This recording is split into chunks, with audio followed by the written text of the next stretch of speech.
Guys, what's going on? Joe's Neon here. I'll turn that bass down just a hair.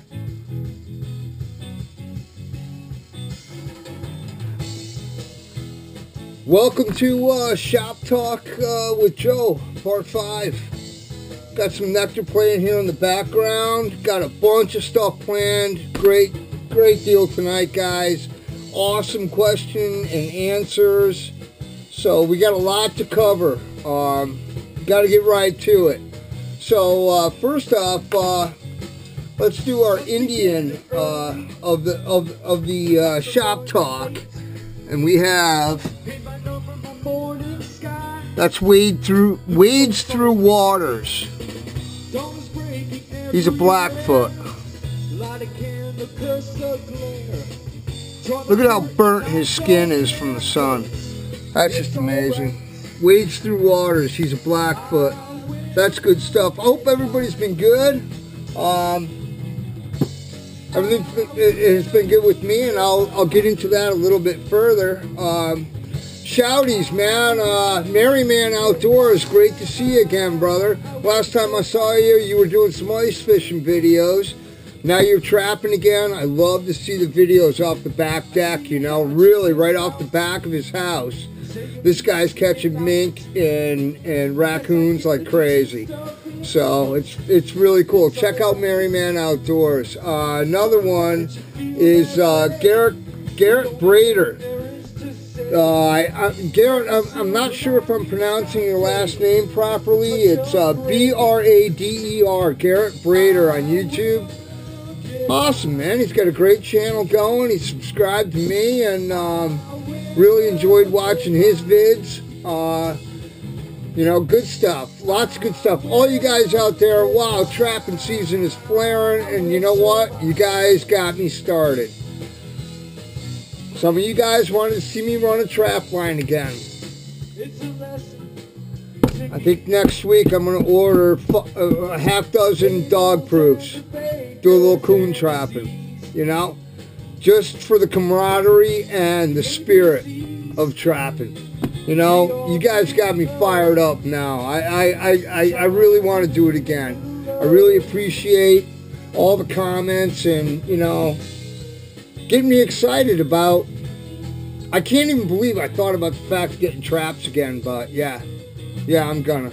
You know, I still got some of my older traps, my 110s and whatnot, but who knows? We'll get some dog proofs and take it from there, because I really need dog proofs where I'm going to be trapping. So, let's move on to question and answer. I had some great question and answers from you guys. Great. I got to start with Ray. Ray from Wild Wilderness. I don't really feel as though that I answered your question from last week's part 4. My favorite axe head is the Hudson Bay, and why? I just really like the way the angle is created on the shaft, the way I can chop with it, the way I can split with it. I just really enjoy the Hudson Bay, and I have the hatchet to go with it, you know. And I'll show you guys really quick the Hudson Bay. Hold on.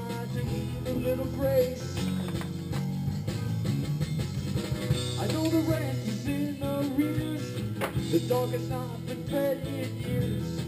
It's even worse than it appears. But gotta love pegboards. The cow is giving kerosene. Kid can't read at 17. The words he knows are all obscene. Those are Hudson Bays. That's the hatchet and that's the axe. This is a Norland and this is a Collins. But I just really love the shape and the way it feels and the way it works for me, you know. So Ray, hope that answers your question. Sorry to bag on you last week.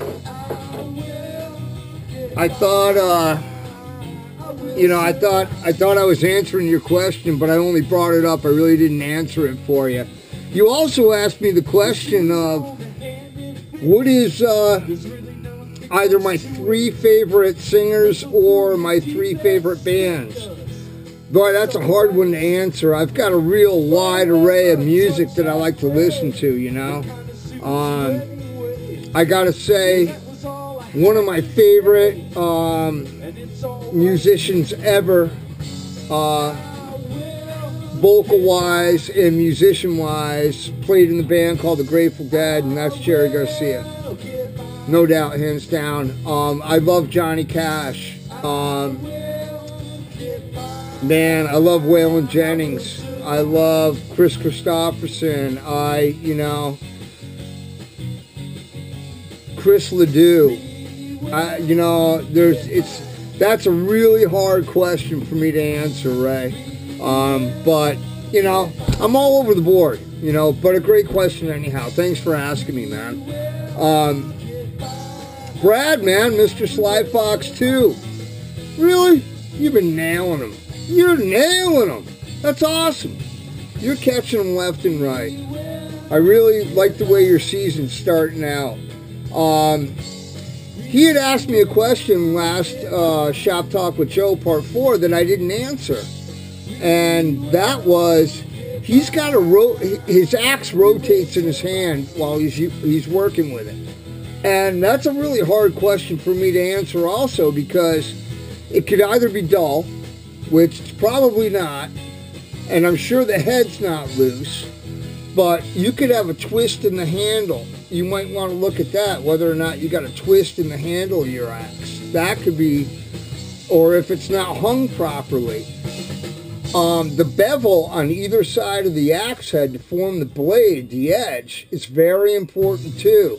If that bevel is not completely even, it's going to work to one side or the other, Depends on if you got one side that's steeper than the other, that's what's going to happen. So that might be your problem. I'm not sure, what you really meant about it rotating, but it's either that or I always wear gloves when I'm using an axe. I don't care if it's in the dead of summer. It just gives me a really good grip on the handle. But I hope that answers your question, Brad. What else we got here? Mitchell Harvey, man. Thanks a lot for asking me a question. My 3 favorite Johnny Cash tunes that I like to sing. I really love doing Folsom Prison. You guys saw that last vid.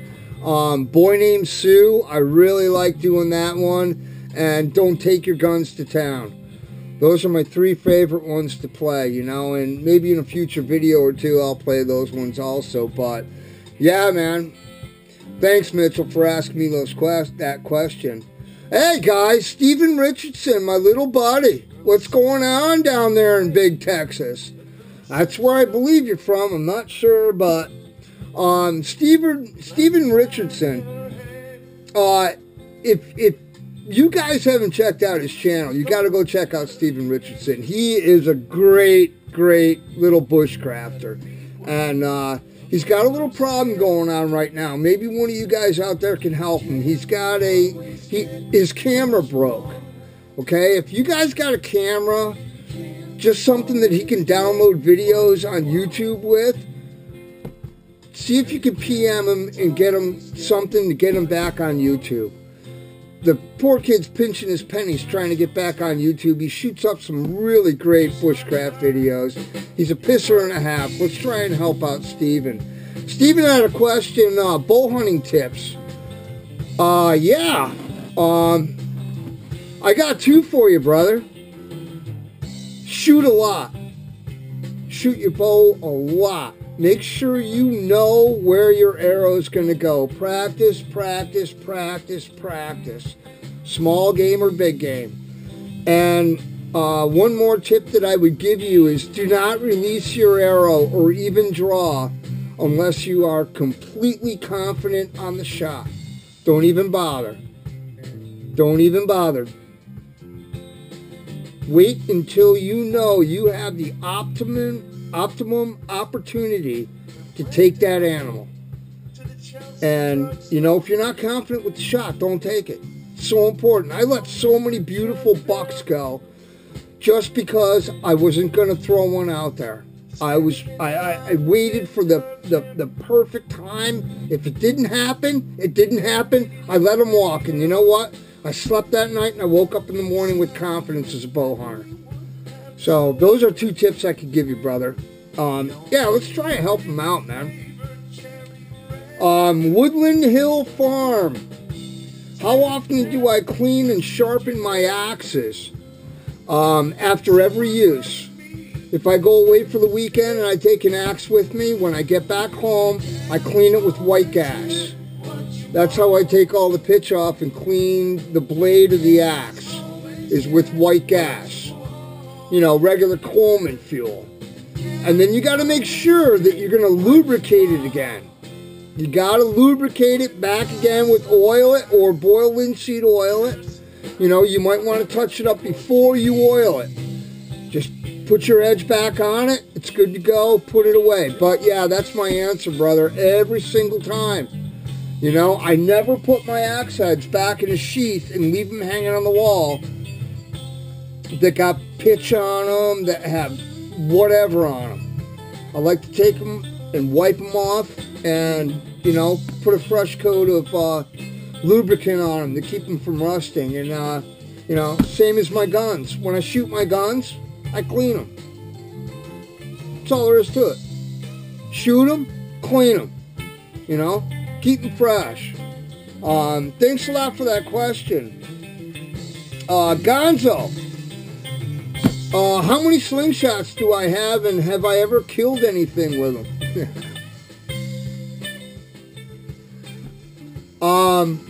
Right now, Gonzo, I only have 2. I got one of my homemaders that I really love to make, and I really love to shoot. These are absolutely super. I think I'm more accurate with one of these than I am my wrist rocket, but I also have my wrist rocket. And have I ever killed anything? Yeah, I've killed a lot of things. I've shot a pheasant in flight with a wrist rocket and 4 BBs in the pouch. I've killed many rabbits. I've killed many woodchucks. One memorable story is we had a woodchuck out underneath our shed in our backyard when I was growing up as a kid. My dad and I were going out back to split some firewood, and this woodchuck, I had my slingshot in my back pocket, and this woodchuck stood up, came out of the hole underneath the shed, and he stood up and he looked right at my dad and I aimed right on his 2 front teeth, and I busted his teeth off, and I put a ball right through his head, 32 caliber ball, killed him dead right there on the spot. So yeah, have I ever killed anything? Yeah, I've killed a lot of my muskrats on the trap line on live sets with my slingshot, and it's very easy to do. It's a very ergonomic way of dispatching, but we'll talk a little bit more about that. Thanks a lot for the question, Gonzo. Man, you owe me a phone call, brother. We got to chat.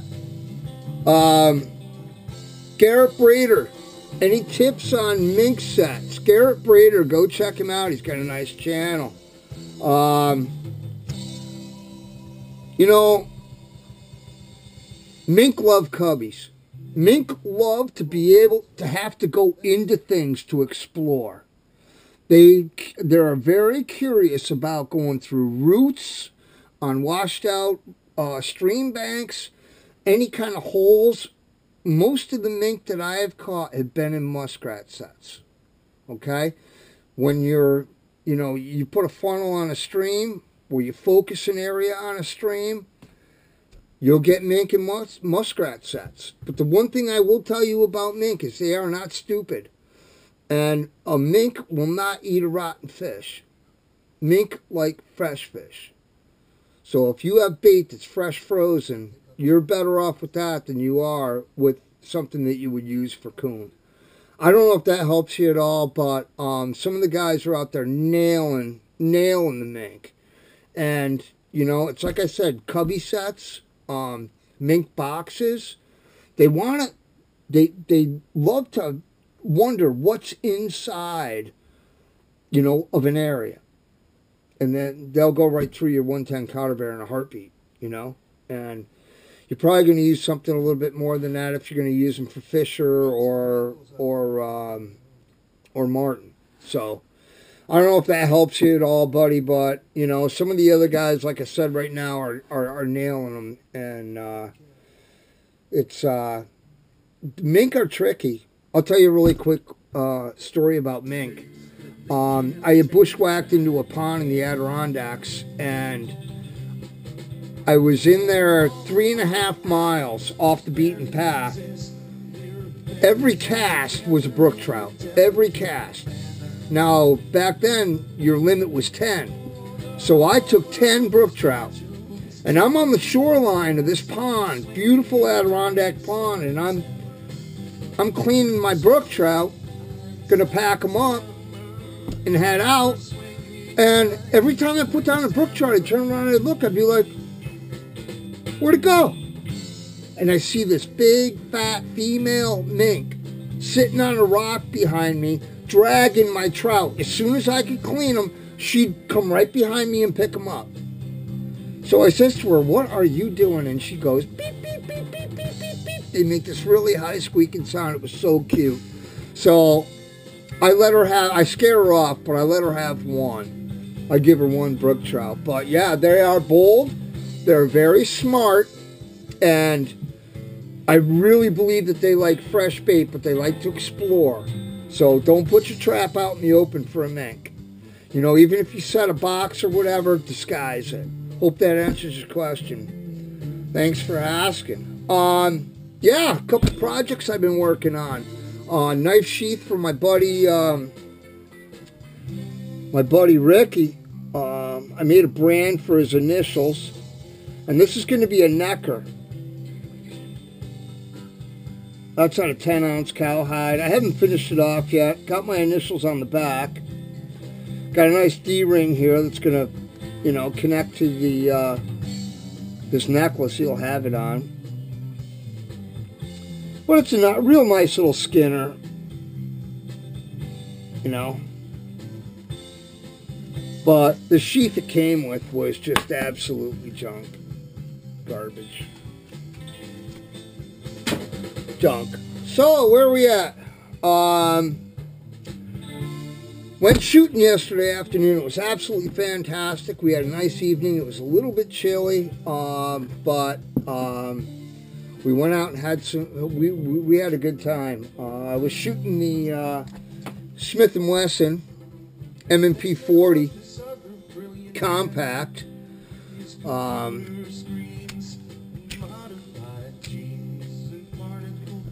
Cleared. Just got done cleaning it. Shot very well with it. I really like this pistol. This is a great gun. Very, very nice for my pp5. If you don't know what that means, it's personal protection, carry, conceal. Great gun.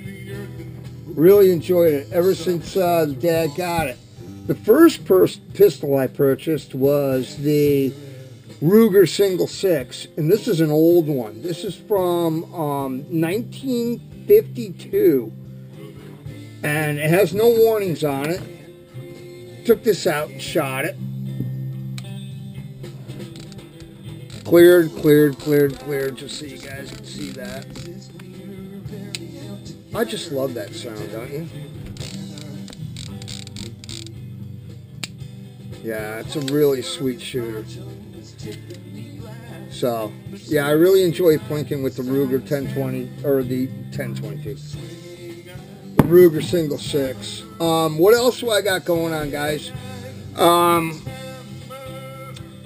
You know, all of a sudden now, I'm talking a lot about trapping, you know, and with you guys with your channels and whatnot. I got a really great little trapping rifle that I absolutely love, and I want to show it to you. It's a Taurus called the Arcade Pump. It's a Takedown 22. Let me grab a hold of that. Look at that little sucker. And that is just fantastic. Let me measure that for you guys. And again, this is a takedown. It breaks down right in half. That is 32 inches long. So when I break it down, it's 16 inches.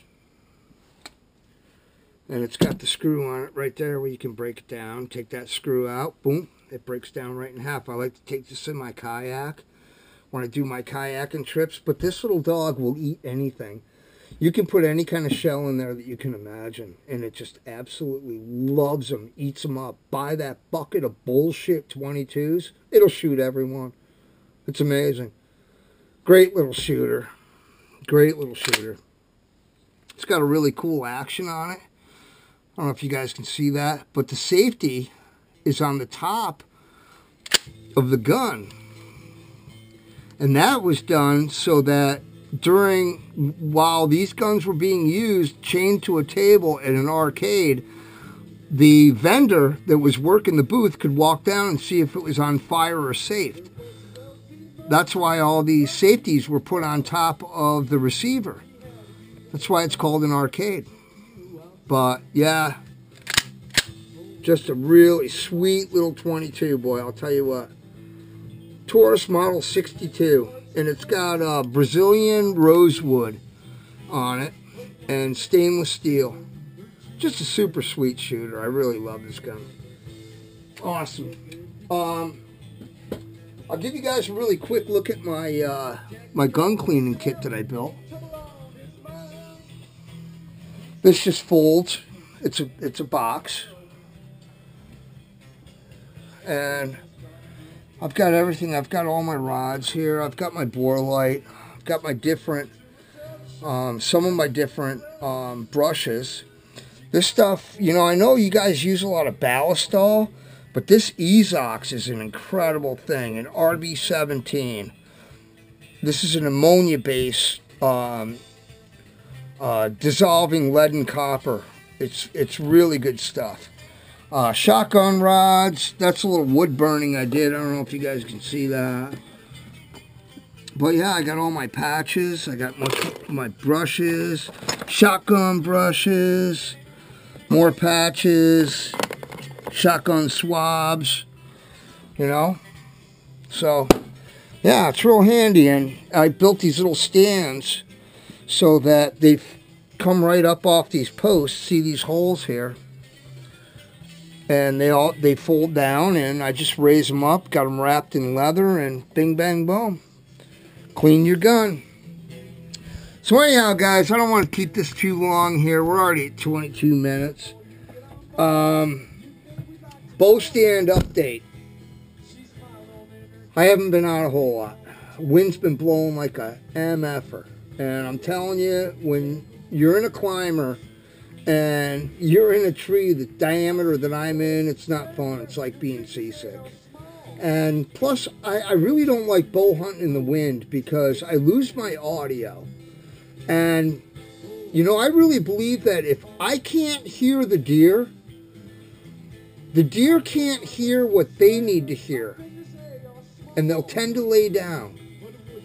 And it's been really, really, really windy. So I've been in the stand a couple times. I saw a small doe.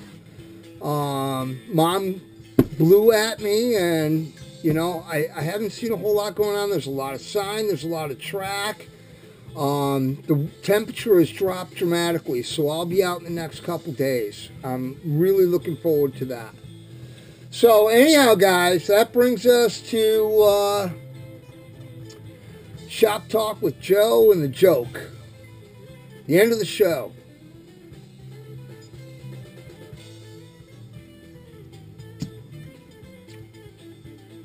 Oh, yeah. I hope all you guys are doing good out there. You know what? I really appreciate you guys watching my videos. How cool. How cool is that? All the support. All you guys that I'm talking to on the phone now and stuff. What a riot. We're having a ball. Alright, so here's the joke. There's a local drunk in town, you know, and he kind of likes to show up at the bar about 10 o'clock in the morning, you know.